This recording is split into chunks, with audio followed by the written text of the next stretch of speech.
Boa tarde, minha gente querida. Meu nome é Tainá Medeiros. Hoje eu tô com 87 anos. E eu vou contar pra vocês uma história que eu guardei aqui no peito por mais de 60 anos. Antes de começar, eu queria pedir pra você curtir este vídeo, sabe? E se inscrever no canal.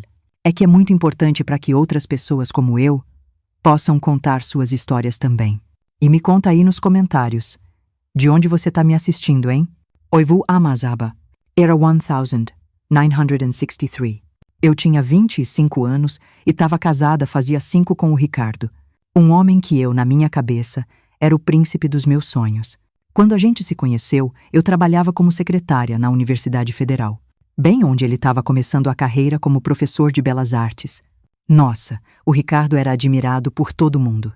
Inteligente, charmoso e com um talento para pintura, que fazia os quadros dele serem disputados nas pequenas galerias de arte da nossa cidade histórica, lá em Minas.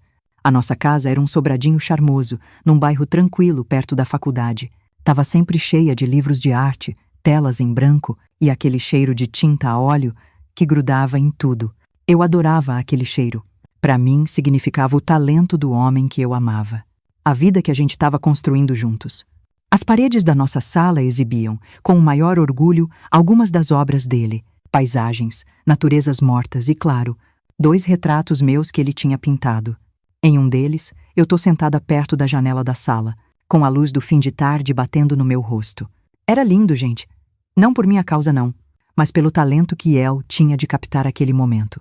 Todo mundo que visitava a gente elogiava não só os quadros, mas também o quanto a gente era um casal perfeito, o artista e sua musa inspiradora.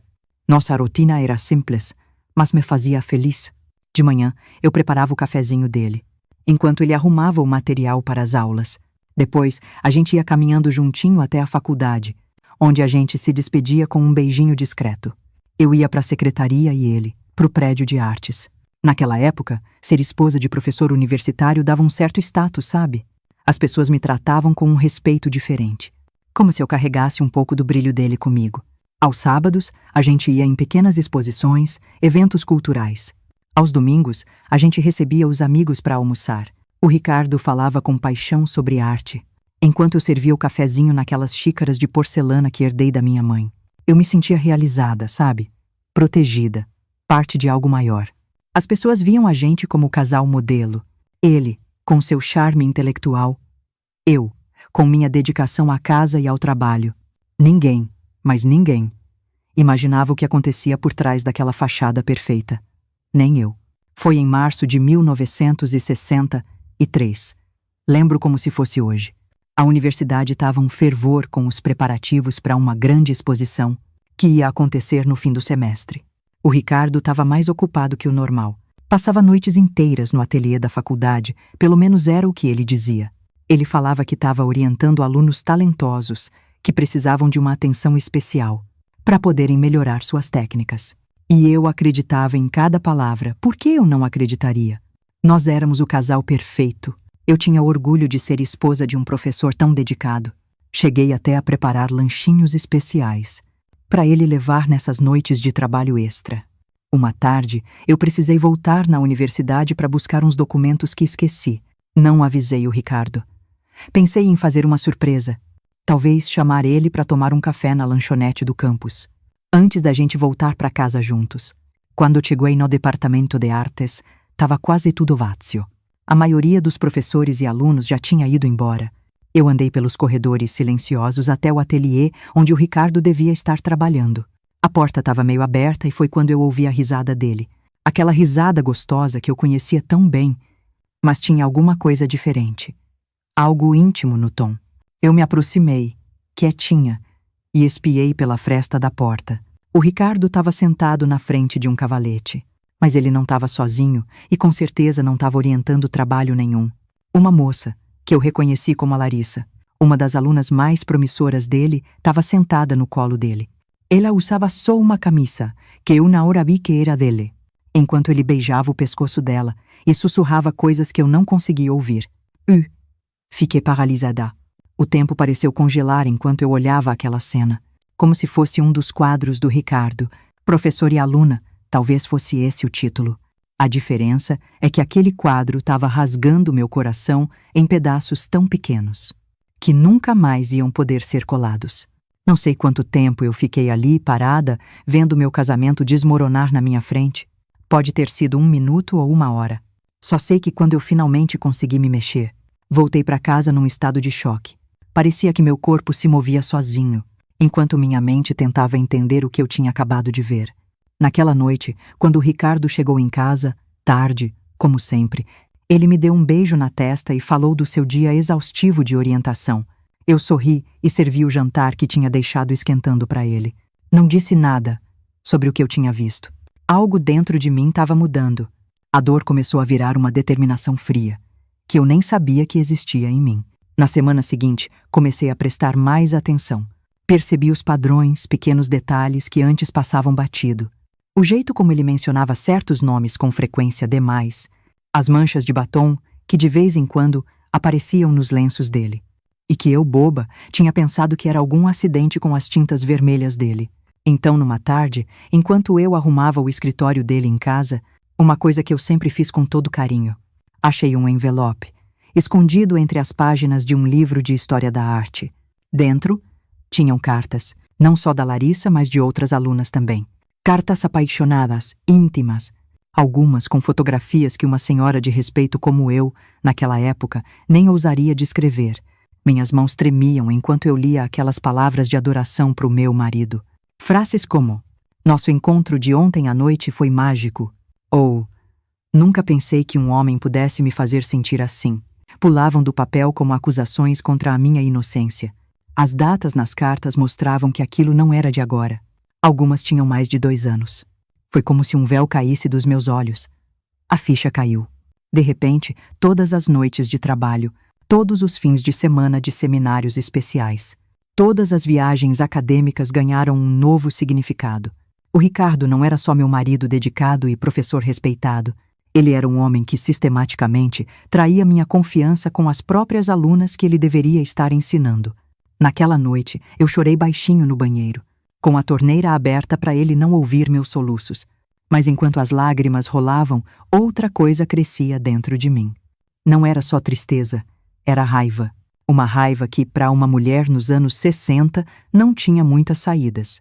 O desquite naquela época não era só mal visto, era um processo humilhante para a mulher, que quase sempre saía como culpada, perdendo o status social, a segurança financeira.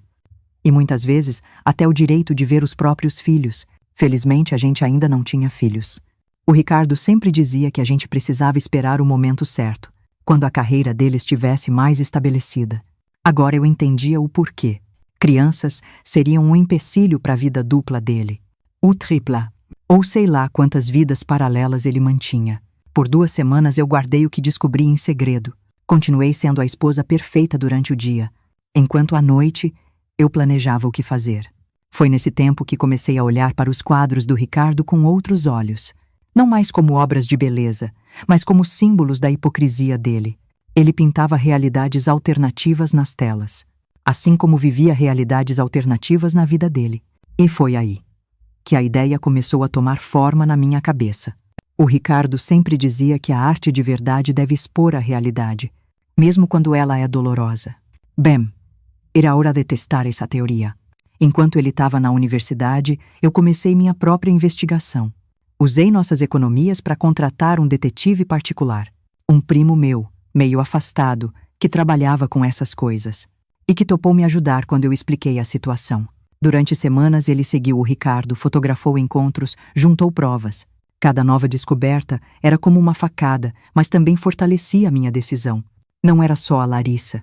Tinha pelo menos outras 3 alunas envolvidas ao mesmo tempo com meu marido. Sem contar os casos mais antigos, documentados nas cartas que eu achei.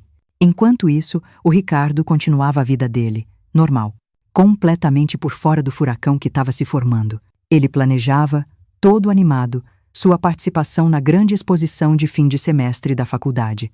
Um evento importante que ia ter a presença do reitor, professores de todos os departamentos e gente influente da cidade. Foi então que eu percebi.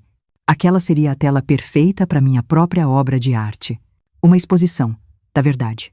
Depois daquela descoberta horrível no ateliê, Minha vida virou uma missão secreta.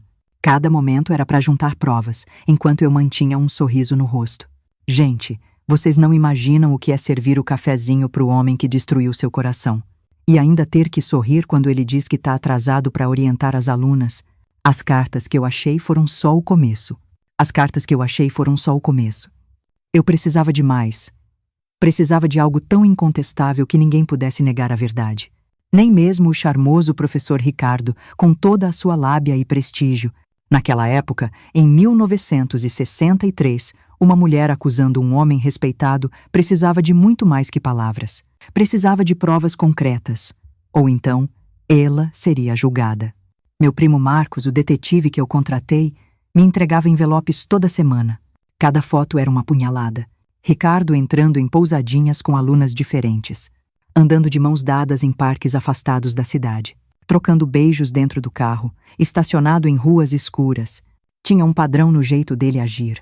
Ele tinha as favoritas em cada turma, moças talentosas que buscavam a aprovação profissional dele e acabavam caindo numa teia de manipulação. Uma noite, enquanto eu guardava mais um envelope de provas no fundo falso que eu fiz na minha gaveta de calcinhas, o único lugar onde o Ricardo nunca mexeria, eu me peguei olhando no espelho. Eu não me reconheci. Meus olhos, que antes eram brilhantes e confiantes, agora pareciam opacos, com olheiras fundas. Meu cabelo, sempre tão arrumadinho, estava sem vida.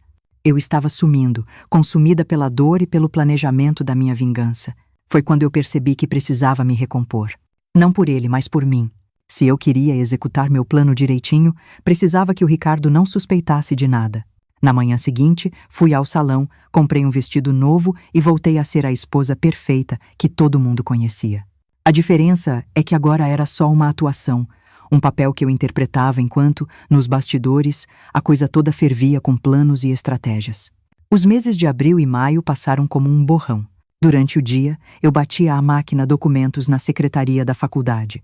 Trocava sorrisos com colegas de trabalho que nem sonhavam com o inferno que eu vivia e mantinha as aparências.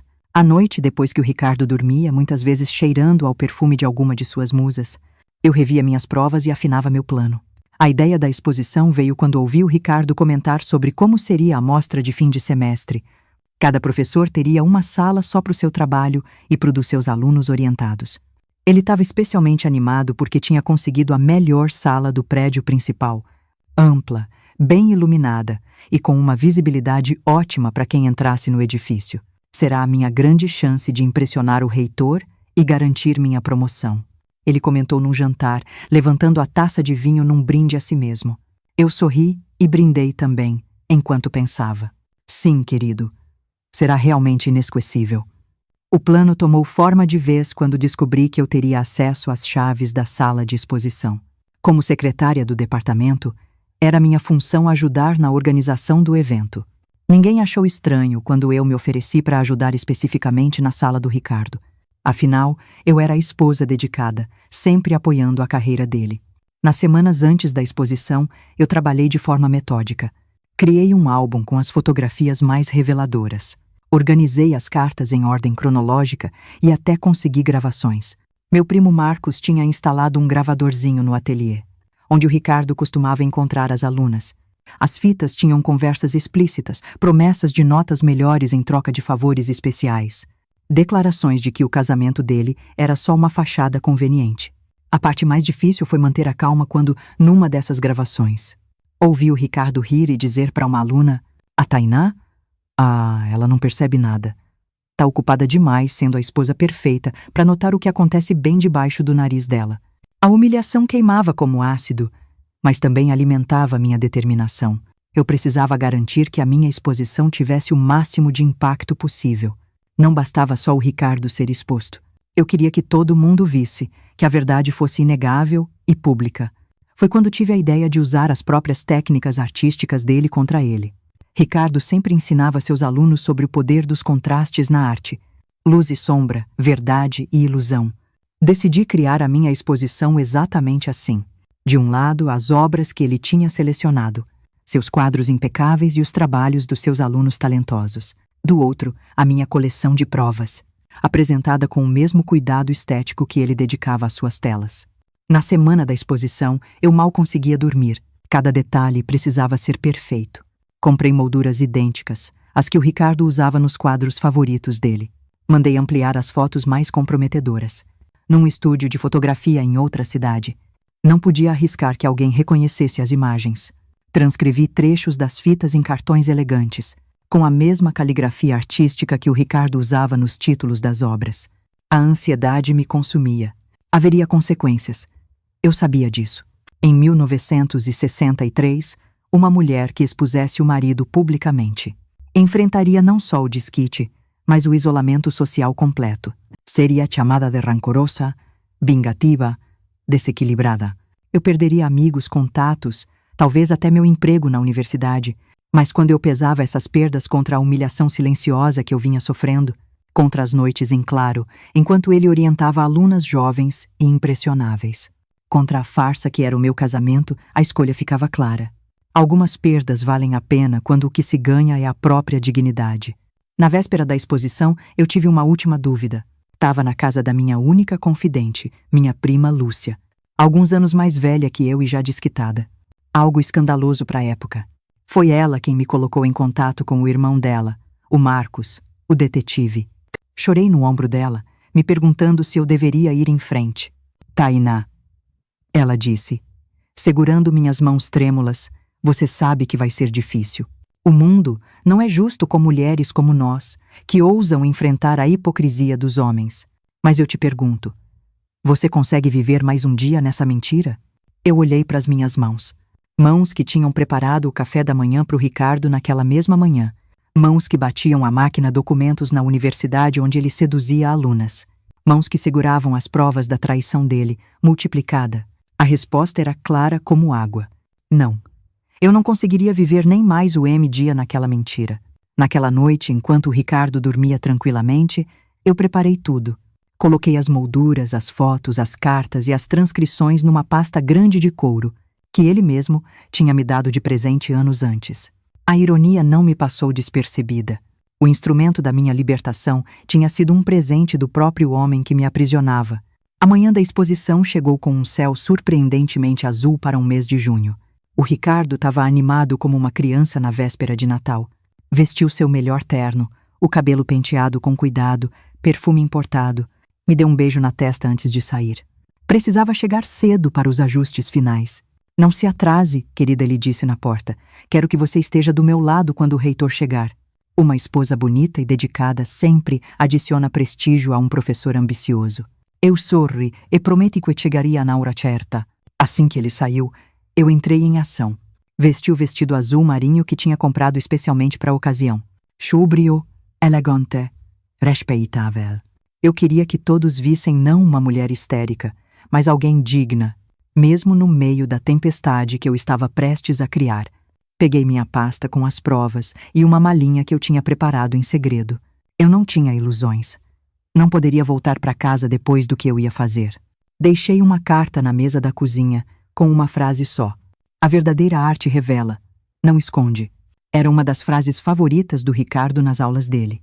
O caminho até a universidade naquela manhã foi o mais longo da minha vida. Cada passo parecia me levar para um futuro incerto, mas também para longe de um passado de mentiras. Quando finalmente cheguei no prédio da exposição, eu estava 1 hora adiantada do horário oficial da abertura. Perfeito! O Ricardo estaria ocupado no salão principal, recebendo os primeiros convidados que sempre chegavam antes. Como parte da equipe de organização, eu tinha acesso à sala de exposição dele. Entrei em silêncio e olhei o espaço que ele tinha arrumado com tanto cuidado. As paredes mostravam suas obras mais recentes. Paisagens vibrantes, naturezas mortas detalhadas e, claro, retratos de mulheres jovens que eu agora reconhecia como suas alunas e amantes. No centro da sala, em pedestais bem iluminados, estavam esculturas feitas por seus alunos mais promissores. Tudo estava perfeito, exatamente como ele planejou. O professor brilhante e seus discípulos talentosos. A excelência artística da universidade em sua forma mais pura. Uma narrativa cuidadosamente construída, assim como tinha sido o nosso casamento. Era hora de adicionar um capítulo final a essa história. O capítulo da verdade. Com as mãos surpreendentemente firmes, comecei a trabalhar. Na parede lateral, que ainda estava vazia e era destinada a receber os convidados mais importantes, Eu instalei a minha própria exposição. As fotografias em suas molduras elegantes, arrumadas em ordem cronológica, as cartas abertas, com trechos destacados em vermelho, as transcrições das gravações, impressas em papel de alta qualidade. Acima de tudo, eu coloquei um título em letras grandes e bem desenhadas: O Verdadeiro Ateliê do Professor Ricardo Medeiros. Uma exposição de arte alternativa. Quando terminei, dei um passo para trás e admirei minha obra. Era devastadoramente bela na sua honestidade crua. O contraste entre as obras oficiais do Ricardo e a minha exposição da verdade criava exatamente o tipo de tensão artística que ele sempre buscava nos próprios trabalhos. Olhei no meu relógio. Faltavam só 20 minutos para a abertura oficial. Em breve, o salão ia se encher de professores, alunos, o reitor, jornalistas da cidade e todos os membros da alta sociedade que o Ricardo tanto se esforçava para impressionar. Sentei-me num banco no centro da sala e esperei, com o coração batendo tão forte que parecia querer sair do meu peito. Por um breve momento, pensei em fugir, em recolher tudo e desaparecer. Mas então eu olhei de novo para os retratos daquelas moças, para as palavras de amor escritas por mãos ingênuas, para as transcrições das mentiras que o Ricardo contava sobre o nosso casamento. Não, eu não ia recuar. A verdade merecia ser vista, por mais dolorosa que fosse, e eu merecia minha dignidade de volta, por mais alto que fosse o preço. A porta da sala se abriu e meu coração quase parou. O primeiro a entrar foi o professor Arruda, do Departamento de Letras, sempre pontual. Seus olhos passaram pela sala de forma automática, como quem só cumprimenta o ambiente antes de focar nas pessoas. Até que o olhar dele encontrou a minha exposição na parede lateral. Eu vi o momento exato em que a ficha caiu para ele. Primeiro a confusão, depois o choque, seguido por um constrangimento visível. Boa tarde, professor Arruda. Cumprimentei com calma, como se aquela fosse mais uma vernissagem qualquer. Espero que o senhor aprecie nossa exposição especial de hoje. Ele gaguejou alguma coisa que não entendi e saiu rápido da sala. Provavelmente para avisar o Ricardo. Eu não me importei. A verdade já estava exposta e não podia mais ser escondida. Logo, outros convidados começaram a chegar. A reação era sempre a mesma: admiração pelas obras oficiais do Ricardo, seguida de um choque absoluto ao se depararem com a minha parede da verdade. Alguns cochichavam entre si, outros simplesmente saíam apressados. E alguns, principalmente mulheres mais velhas, ficavam longos minutos parados diante das fotos e das cartas, como quem finalmente encontra a confirmação para antigas suspeitas. Eu me mantive sentada no meu lugar, ereta, com as mãos cruzadas no colo, exatamente como a esposa perfeita de um professor respeitado deveria se portar. A única diferença é que, em vez de sorrisos e comentários sobre o talento excepcional do meu marido, eu observava em silêncio enquanto o castelo de mentiras dele desmoronava, tijolo por tijolo. Os murmúrios aumentaram quando mais gente entrou na sala. Percebi que a notícia já se espalhava pelo corredor, pois alguns entravam olhando diretamente para a parede lateral, ignorando completamente as obras oficiais. Entre eles, reconheci rostos de professoras, que sempre me trataram com uma gentileza distante. Agora me olhavam com uma mistura de choque e algo que parecia respeito. Ela fez isso mesmo? As fotos são reais? Olha essa carta. É a letra da Mariana do 3º ano. Meu Deus! Isso é no ateliê privado da universidade. Os pedaços de conversas flutuavam ao meu redor, enquanto o número de pessoas na sala aumentava.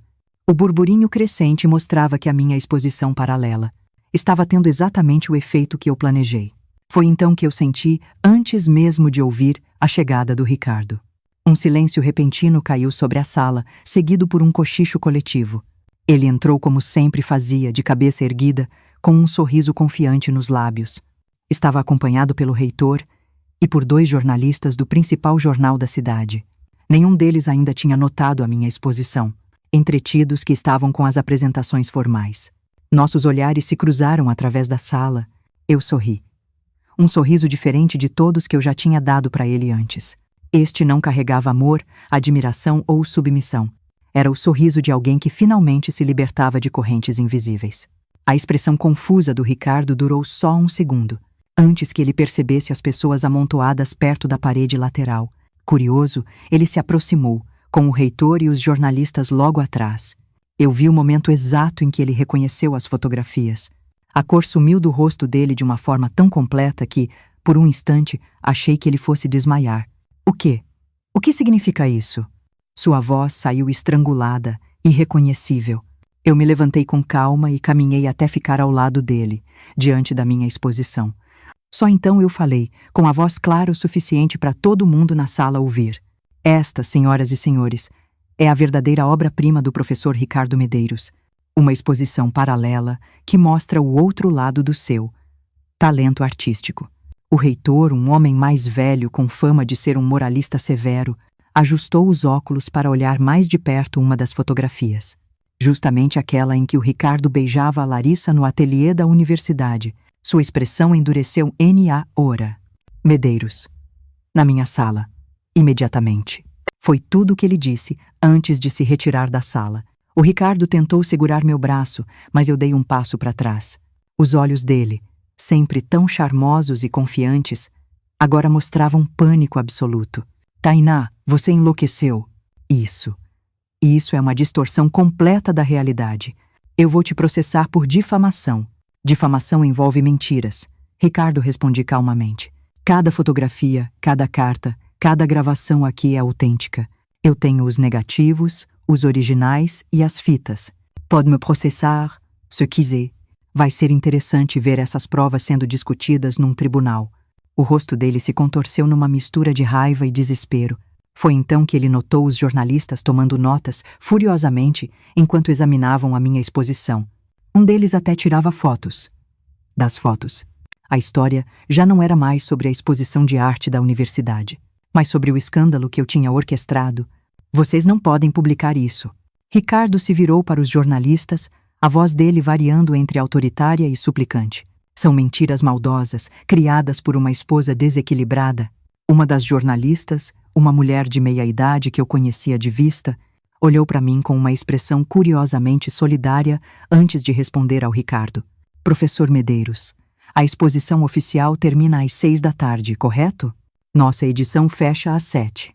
Acredito que teremos tempo suficiente para uma cobertura completa. Ricardo cambaleou como se tivesse levado um soco. Naquele momento, ele entendeu que não era só o casamento dele que estava em ruínas. Era sua reputação, sua carreira. Todo o castelo de mentiras que ele tinha construído com tanto cuidado ao longo dos anos. Ele se virou para mim uma última vez. O rosto dele agora era uma máscara distorcida pelo ódio. Você destruiu a minha vida, ele sibilou entre os dentes. Não, Ricardo, respondi. Serena, você destruiu o nosso casamento. Eu apenas criei uma exposição de arte sobre isso. Ele saiu da sala como um furacão, provavelmente em direção à sala do reitor, onde seu destino profissional seria selado. Eu fiquei para trás, de repente consciente dos olhares de todo mundo fixos em mim. Esperava ver condenação, desprezo. O julgamento que a sociedade dos anos 60 sempre guardava para mulheres que ousavam se rebelar. Em vez disso, encontrei algo inesperado nos olhos de muitas pessoas ali, especialmente das mulheres. Era uma mistura de choque, sim, mas também uma faísca de admiração silenciosa. Ninguém falou comigo diretamente. Isso seria ir longe demais no apoio a um ato tão escandaloso. Mas várias mulheres balançaram a cabeça discretamente na minha direção antes de sair. As horas seguintes passaram como um borrão. Eu fiquei na sala enquanto as pessoas continuavam a entrar e sair. Algumas claramente vindo só para ver o escândalo que já se espalhava pelos corredores da universidade. Mantive minha postura digna, respondendo com calma sempre que alguém ousava me perguntar se as imagens eram reais. Tão reais quanto os quadros na outra parede era minha resposta padrão. Por volta das 5 da tarde, quando a exposição oficial estava quase no fim, minha prima Lúcia apareceu. Sem dizer uma palavra, ela pegou minha malinha que estava escondida debaixo do banco e me ofereceu o braço para me apoiar. Só então eu percebi o quanto estava exausta, não só fisicamente, mas emocionalmente drenada até a última gota.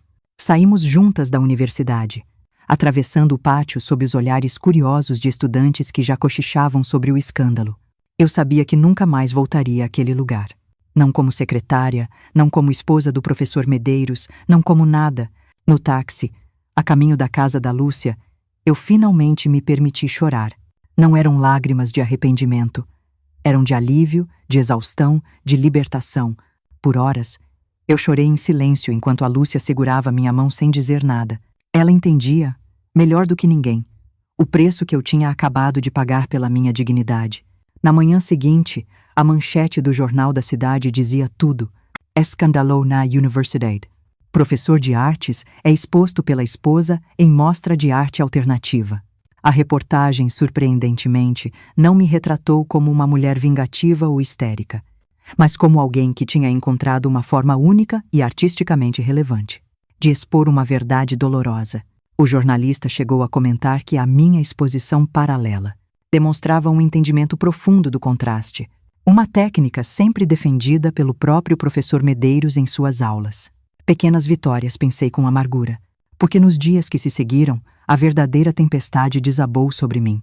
Ricardo foi afastado da universidade enquanto uma investigação interna acontecia, principalmente porque algumas fotos mostravam claramente que ele usava as instalações da faculdade para seus encontros. Mas em vez de assumir a responsabilidade, ele investiu toda a sua energia em me destruir. Amigos em comum sumiram da noite para o dia. Vizinhos atravessavam a rua para não ter que me cumprimentar. A igreja que frequentávamos mandou o padre conversar comigo sobre reconciliação cristã e os perigos da vaidade feminina que destrói lares. A mãe do Ricardo, uma senhora que sempre me tratou com uma frieza educada, ligou para me chamar de destruidora de lares e invejosa do talento do filho dela. Quando eu tentei explicar sobre as várias alunas, ela simplesmente desligou o telefone na minha cara.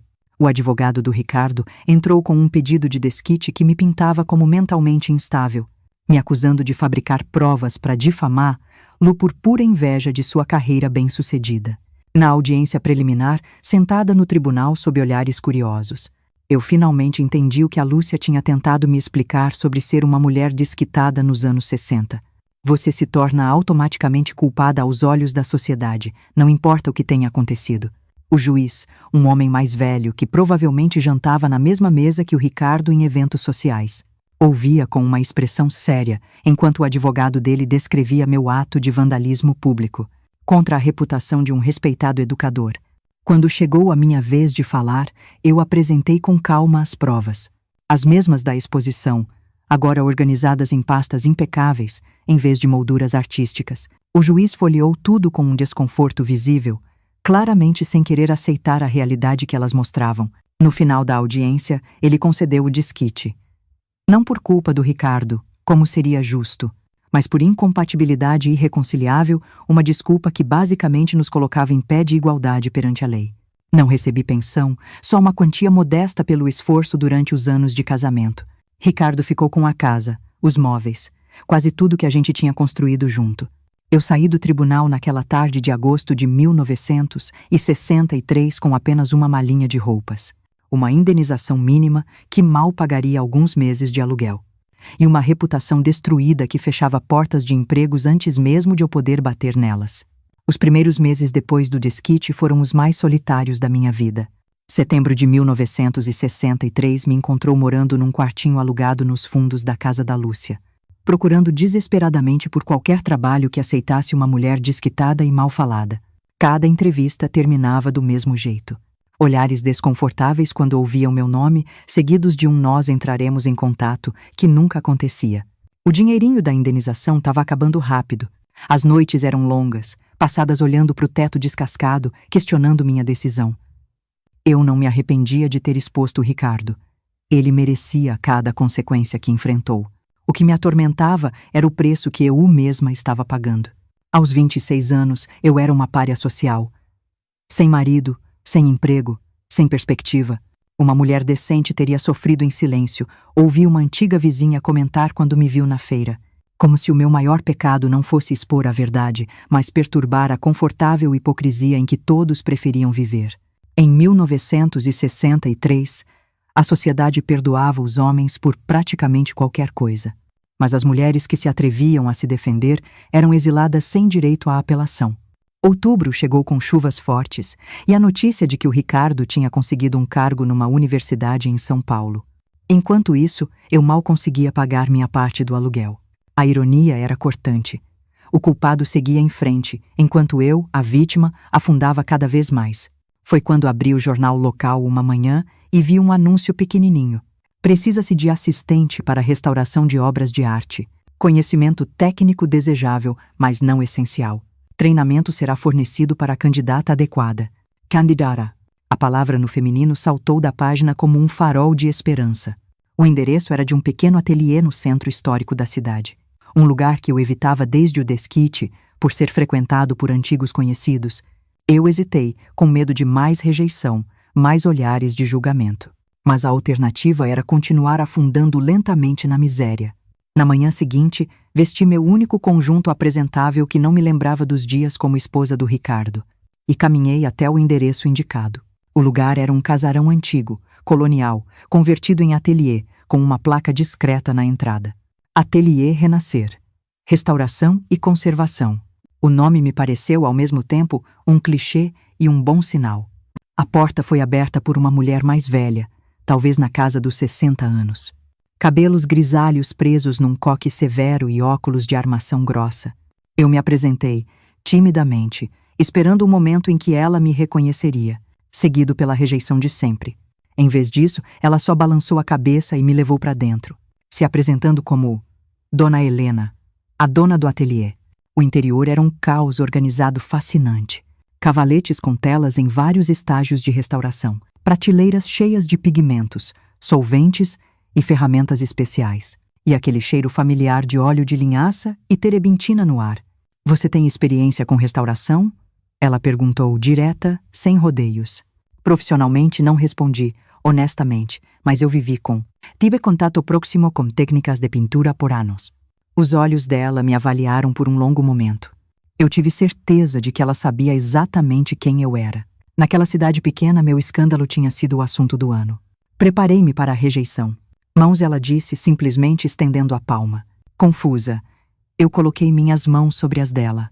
Dona Helena as examinou com atenção, virando-as para olhar as palmas, os dedos, as unhas. Mãos firmes, dedos longos. Boas para trabalho detalhado. Concluiu, soltando-as. O resto eu posso ensinar. Quando você pode começar? Eu fiquei paralisada, sem conseguir processar a pergunta. A senhora não se importa com quem eu sou? Um sorriso raro suavizou seu rosto severo. Minha querida, eu tô velha demais para me importar com fofoca. Eu preciso de alguém com mãos habilidosas e paciência para aprender. O passado das pessoas não é da minha conta. Comecei no dia seguinte. O salário era modesto, mas suficiente para eu alugar um apartamentozinho próprio depois de alguns meses. O trabalho era desafiador e tomava todo o meu tempo, exatamente o que eu precisava. Cada tela danificada que chegava no ateliê era um quebra-cabeça único a ser resolvido, exigindo conhecimento técnico, paciência infinita e um toque delicado. Dona Helena era uma mestra exigente. Não, era sua palavra favorita nos meus primeiros meses, seguida por demonstrações meticulosas de como eu deveria fazer. Aprende a identificar rachaduras no verniz, a limpar séculos de fumaça e sujeira, sem estragar a pintura original, a misturar pigmentos para ficarem iguaizinhos aos tons originais, a retocar áreas danificadas com pinceladas tão precisas que se tornavam invisíveis a olho nu. Era um trabalho que exigia humildade absoluta. O restaurador perfeito não deixa marcas da sua passagem. Diferente dos artistas que buscam se expressar, nosso objetivo era fazer nosso trabalho desaparecer completamente, permitindo que apenas a obra original brilhasse. Tinha algo profundamente terapêutico nessa dedicação. Gradualmente, os dias viraram meses, e os meses, um ano. Em 1964, enquanto o país mergulhava em turbulência política, minha pequena vida encontrava finalmente alguma estabilidade. Meu apartamento minúsculo virou um refúgio, decorado com umas coisinhas baratas de brechó, e livros sobre história da arte que comecei a colecionar. Fiz amizade com a dona da mercearia da esquina e com o casal de idosos que morava no andar de cima. Pessoas que não eram do círculo social do Ricardo e por isso não me julgavam pelo meu passado. Uma tarde, Dona Helena me chamou para avaliar uma peça nova que tinha chegado. Um retrato de uma jovem do século XIX, muito danificado pela umidade e pelo descaso. Este será seu primeiro projeto solo, ela anunciou, para minha surpresa. Você está pronta?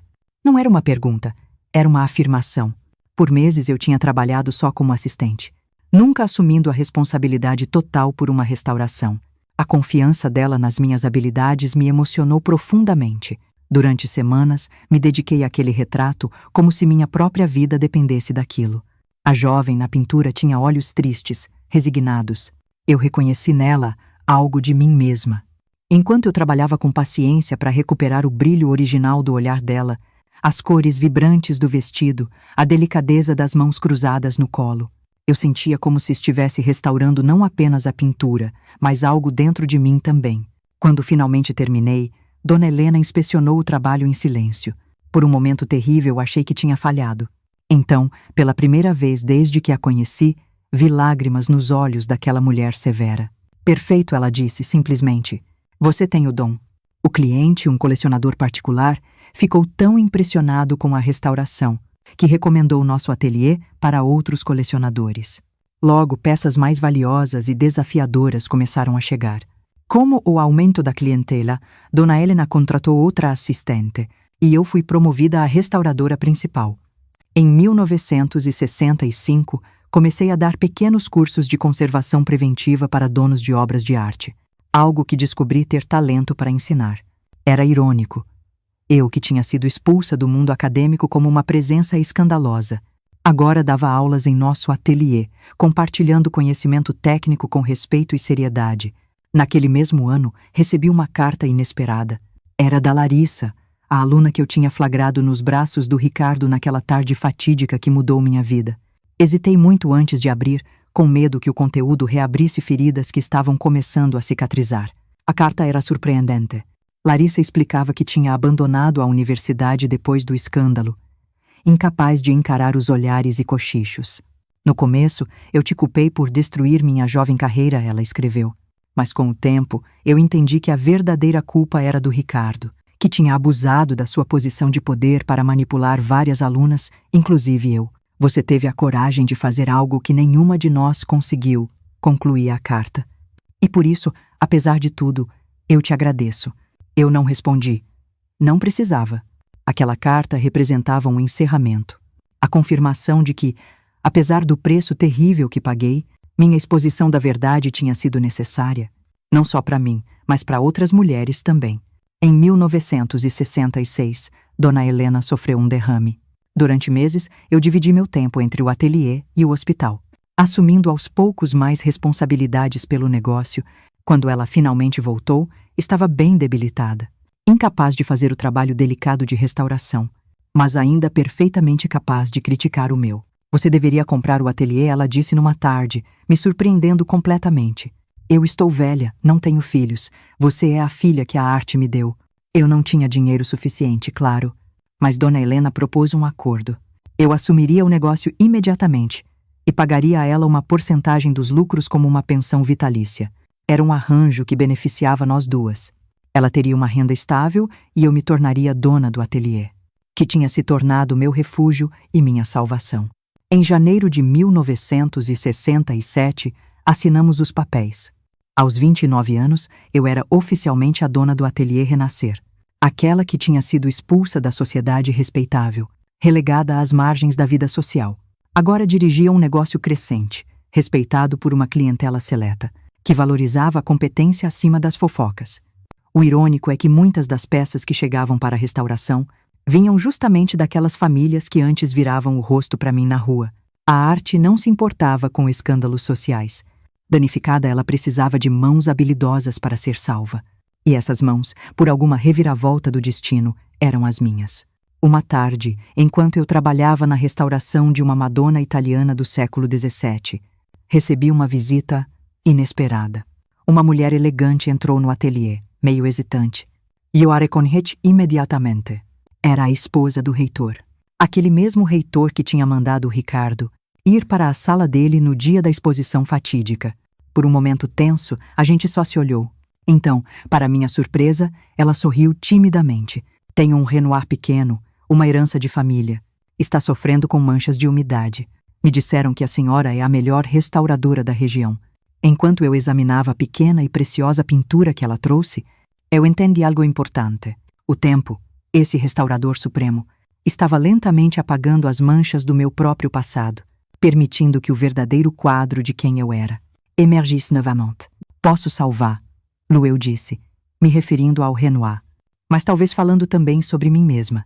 Vai demorar, vai exigir paciência e um trabalho meticuloso, mas eu posso devolver-lo ao seu estado original. Ela concordou, confiando sua relíquia de família aos meus cuidados. Enquanto eu a acompanhava até a porta, pensei na jovem ingênua que eu tinha sido apenas 4 anos antes, e na mulher que eu tinha me tornado, uma profissional respeitada pelo seu trabalho, não definida pelo seu casamento ou divórcio. As ruínas da minha antiga vida tinham se transformado no alicerce de algo novo e inesperadamente gratificante. A ironia final, o talento que agora definia minha existência, a capacidade de restaurar a beleza a partir do que foi danificado, tinha nascido justamente da destruição do meu próprio mundo. A vingança tinha me dado um momento de satisfação, mas a verdadeira vitória veio depois. Na reconstrução paciente da minha vida, pincelada por pincelada, dia após dia. As feridas, como as telas rasgadas que chegavam ao meu ateliê, nunca desapareciam completamente. Mas com os cuidados certos, elas se tornavam parte da história da obra, não a sua definição final. Os anos 70 chegaram com ventos de mudança. Em 1972, meu pequeno ateliê tinha crescido e já ocupava todo o casarão colonial no centro histórico. Além de mim, agora tinha 3 restauradores jovens que eu mesma treinei, e uma secretária que cuidava da crescente lista de espera de clientes. O Ateliê Renascer tinha virado referência em restauração de arte, não só na nossa cidade, mas no estado inteiro. Dona Helena faleceu naquele mesmo ano, aos 83 anos, me deixando em seu testamento sua valiosa coleção de livros raros sobre técnicas de restauração e pinturas antigas.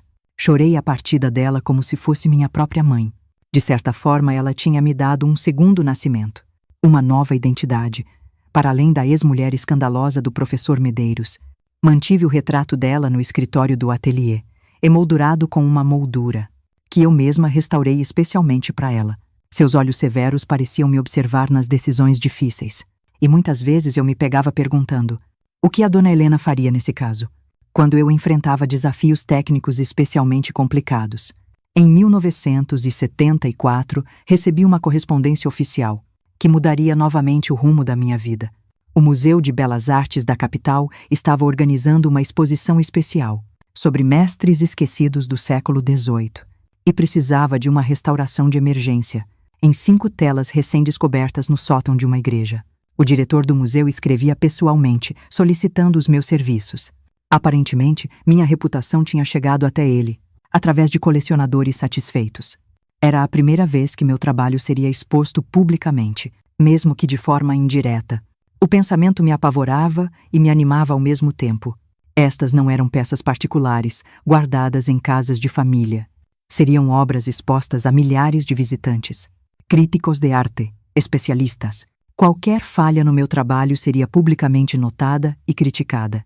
Eu me dediquei de forma obsessiva àquelas 5 telas por 4 meses. Dormia só algumas horas por noite, frequentemente acordando com soluções técnicas que surgiam nos meus sonhos.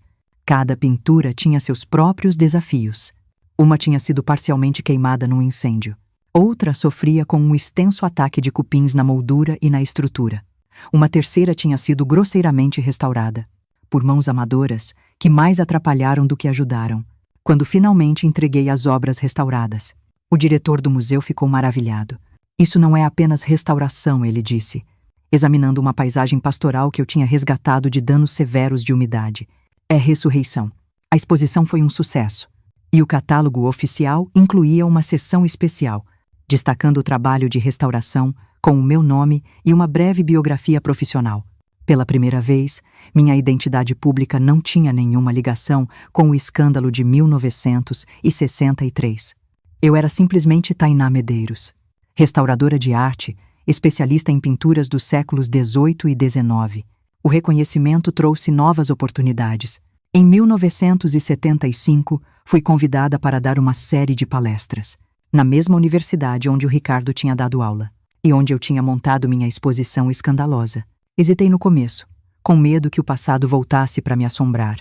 Mas quando entrei naquele campus depois de 12 anos, descobri que praticamente ninguém me reconhecia. Alunos novos, professores novos, uma nova administração, o escândalo que parecia ter definido minha existência. Era agora só uma nota de rodapé na história da instituição, se tanto. Minha palestra sobre ética na restauração de arte foi recebida com um interesse genuíno. Eu discuti os dilemas que a gente enfrenta todo dia. Até que ponto se deve intervir numa obra antiga? Como respeitar a intenção original do artista enquanto se repara os danos? Quando uma restauração vira uma interpretação exagerada? Era um território familiar para mim, não só tecnicamente, mas existencialmente. Afinal, eu tinha passado anos restaurando a minha própria vida, constantemente me perguntando quais partes preservar, quais deixar para trás, como reconstruir sem apagar completamente as cicatrizes que me tornaram quem eu era. Foi depois dessa palestra que uma jovem estudante me procurou, com os olhos brilhando de admiração e curiosidade. Como a senhora começou na restauração? Ela perguntou, inocentemente, sem fazer ideia da história complexa por trás da minha carreira. Por um momento, pensei em contar a ela a verdade completa. O casamento, as traições, a exposição vingativa, o isolamento social que me levou a uma reinvenção pessoal completa. Seria uma história e tanto. Um testemunho sobre como as dificuldades podem, às vezes, nos empurrar para caminhos que a gente jamais teria escolhido por conta própria. Em vez disso, eu sorri e respondi: eu aprendi que algumas coisas precisam ser destruídas antes de poderem ser verdadeiramente restauradas. Os anos seguintes trouxeram uma expansão constante. Em 1977, com o ateliê prosperando, eu comprei minha casa própria. Uma construção antiga nos arredores da cidade, com um jardim exuberante e um estúdio espaçoso onde eu podia trabalhar em projetos pessoais. Pela primeira vez na minha vida adulta, eu me sentia completamente independente, dona do meu destino, definida pelas minhas próprias conquistas, em vez de pela minha relação com um homem. No ano seguinte, uma nova oportunidade bateu à minha porta, literalmente. Era uma tarde de sábado e eu estava no jardim cuidando das minhas roseiras, quando a campainha tocou. Ao abrir, me deparei com uma mulher elegante, de meia-idade, que eu reconheci vagamente como a esposa de um político local. Senhora Medeiros, ela começou, hesitante. Perdoe-me por aparecer sem me avisar, mas eu preciso da sua ajuda com algo delicado. Eu a convidei para entrar e servi um chá enquanto ela explicava a situação. Durante uma reforma em sua casa, eles tinham descoberto, escondida numa parede falsa, uma coleção de pinturas que pertenceram ao avô dela, um homem que, durante a Segunda Guerra Mundial, tinha colaborado com os nazistas. As pinturas, ela suspeitava, podiam ter sido saqueadas, de famílias judias durante a ocupação.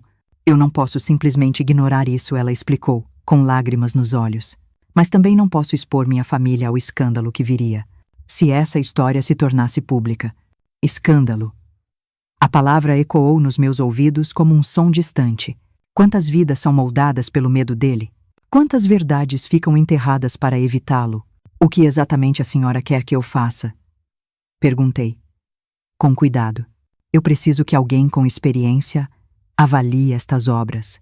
Identifique a origem delas, se possível, para que eu possa fazer a coisa certa. Devolver-las discretamente aos verdadeiros donos ou seus descendentes. O pedido me comoveu profundamente. Ali estava uma mulher disposta a enfrentar um passado doloroso. Não por vingança ou exposição pública, mas por um senso interior de justiça. Uma forma muito diferente, e talvez mais madura, de lidar com verdades inconvenientes, do que aquela que eu tinha escolhido na minha juventude. Eu aceitei o trabalho, e nos meses seguintes mergulhei numa investigação fascinante, que combinava restauração de arte, pesquisa histórica e trabalho de detetive. Cada pintura contava uma história, não só do artista que a criou, mas das mãos por onde ela passou, das casas onde ficou pendurada, das famílias que a amaram antes de ser violentamente arrancada delas. Conseguimos rastrear a origem de 7 das 9 obras, numa operação discreta que durou quase 2 anos. Cada pintura foi devolvida a descendentes das famílias originais. Alguns vivendo em Israel, outros nos Estados Unidos, um casal de idosos na Argentina. Uma delas acabou sendo doada a um museu do Holocausto a pedido dos herdeiros. Esse trabalho me transformou profundamente. Percebi que a restauração vai muito além da técnica de reparar telas danificadas ou esculturas quebradas. É sobre restituir conexões, reatar laços entre passado e presente, devolver às pessoas pedaços de suas histórias perdidas. Em 1980, transformei oficialmente o Ateliê Renascer num centro especializado. não só em restauração técnica, mas também em pesquisa de procedência de obras de arte. Contratei um historiador e uma arquivista para complementar o trabalho dos restauradores. Nosso lema, gravado numa placa de bronze na entrada, era: restaurar não é apenas reparar, é reconectar. Foi nesse mesmo ano que recebi uma carta que me deixou paralisada. O remetente: Ricardo Medeiros. Meu ex-marido, o homem que eu não via ou de quem não tinha notícias diretas, havia 17 anos. Queria me encontrar. Com as mãos trêmulas, li suas palavras cuidadosamente escritas. Ele dizia que estava doente, um câncer avançado com um prognóstico ruim. Antes de morrer, dizia ele, gostaria de acertar as contas com o passado. Pedia desculpas pelo sofrimento que tinha me causado e expressava admiração pelo que eu tinha construído profissionalmente. Passei dias pensando se deveria responder. A jovem traída e vingativa de 1960, e 3 provavelmente teria rasgado a carta e mandado os pedaços de volta. Mas eu não era mais aquela mulher. Os anos, como verniz sobre uma pintura, tinham dado profundidade e maturidade às minhas experiências. Finalmente eu concordei com um encontro único. Escolhi um café neutro no centro da cidade. Não a minha casa, não o meu ateliê. Não permitiria que ele invadisse os espaços que eu tinha construído depois dele. Quando o vi entrar no café, quase não o reconheci. O homem elegante e charmoso que tinha sido meu marido estava agora magro e pálido, cabelos completamente brancos, movimentos lentos e cuidadosos. O câncer tinha claramente cobrado seu preço. Sentamos em silêncio por alguns momentos. 2 pessoas que um dia compartilharam intimidade e agora eram quase estranhas. Foi ele quem falou primeiro. Você está mais bonita do que nunca, Tainá. Não respondi ao elogio. Por que quis me ver depois de tantos anos, Ricardo? Ele suspirou fundo. Para pedir perdão, embora eu saiba que não mereço. Para dizer que você estava certa em me expor.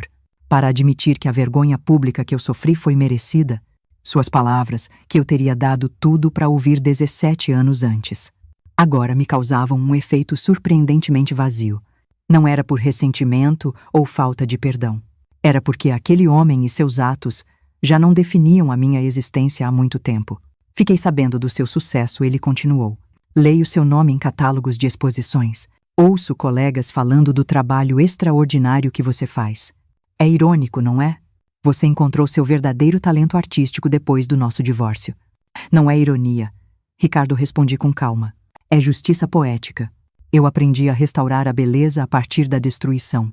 Talvez eu nunca tivesse descoberto esse caminho se não tivesse precisado reconstruir minha própria vida das cinzas. Conversamos por quase 2 horas. Ele me contou sobre sua carreira depois de tudo, os altos e baixos, outro casamento fracassado, filhos com quem tinha pouco contato. Eu compartilhei histórias sobre meu ateliê, os projetos que me animavam, as descobertas técnicas que eu tinha feito. Era quase uma conversa entre velhos conhecidos, não ex-marido e mulher marcados por traição e escândalo. Quando nos despedimos, ele segurou minha mão por um momento. Você venceu, Tainá. Construiu algo belo e significativo, enquanto eu só continuei repetindo os mesmos erros em escalas diferentes. Eu balancei a cabeça. Não se trata de vencer ou perder, Ricardo. Nunca foi uma competição. Trata-se das escolhas que a gente faz e de como a gente responde, quando essas escolhas nos levam a lugares dolorosos. 3 meses depois, recebi a notícia do falecimento dele. Entre seus pertences estava um envelope endereçado a mim. Dentro, uma pequena aquarela, a primeira obra que ele tinha me dado quando começamos a namorar. Com ela, um bilhete simples. Para Tainá, que soube transformar danos irreparáveis em nova beleza. Com gratidão pelo perdão que eu não mereci. Eu pendurei a pequena aquarela no meu estúdio privado. Não como lembrança do nosso casamento fracassado, mas como o marco de uma jornada completa. A jovem secretária apaixonada, a esposa traída e vingativa. A pária social lutando para sobreviver. A aprendiz dedicada, a profissional respeitada. E finalmente a mulher madura, capaz de encontrar a paz com seu passado. A verdadeira restauração, eu descobri, não está em apagar as rachaduras e as manchas que a vida inevitavelmente nos impõe. Está em integrar-las à obra completa que nos tornamos, permitindo que as cicatrizes contem sua parte da história, sem dominar a composição inteira. Ao olhar para trás agora, aos 87 anos, com um ateliê que treinou dezenas de restauradores, um legado profissional respeitado internacionalmente. E uma vida rica em significado e propósito. Vejo que minha vingança pública de 1963 foi só a primeira pincelada numa tela muito maior. A exposição escandalosa que eu montei naquele dia foi só o esboço inicial do verdadeiro trabalho de arte, a restauração completa de uma vida. Meus queridos, se vocês gostaram da minha história, por favor, não se esqueçam de curtir o vídeo, comentar e se inscrever no canal.